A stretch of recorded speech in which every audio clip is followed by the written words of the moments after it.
একদিন বিশ্বনবী বললেন, বান্দার কোনো হক আল্লাহ কোনোদিন ছেড়ে দেয় না। আল্লাহর হক আল্লাহ মাফ করে, বান্দার হকের মাফ নাই। যদিও আমি নবী, আমার উপর যদি কোনো হক থাকে বলো, আমি দিয়ে দেব।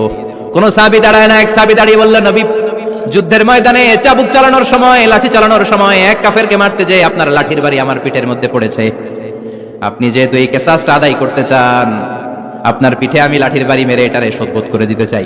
এবার আর ওমরে ফারুককে ধরে কে? এদিকে আয়াতে দেখাইতেছে। বিশ্বনবী বললেন, ওমর থামো, মারতে দাও। বিশ্বনবী উনার জুব্বাটা উপরের দিকে উঠালেন, পিঠের মধ্যে বাড়ি দেওয়ার জন্য ওই সাহাবীকে ডাকলেন। ওই সাহাবী বিশ্বনবীকে পিছন দিক থেকে জড়িয়ে ধরে ওই মোহরে নবুয়তের মধ্যে চুমু দিয়ে ফেলেছে। আপনি বিশ্বনবী উদম গায়ে আপনারে দেখা যায় না, খালি গায়ে আপনারে দেখা যায় না। শুনেছি আপনার পিঠের মধ্যে মোহরে নবুয়ত আছে।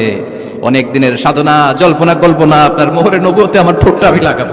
আপনার মোহরে নবুয়তের মধ্যে আমার ঠোঁটটা লাগিয়ে আমার ঠোঁটটারে আমি জাহান্নাম থেকে পরিত্রাণ করাবো।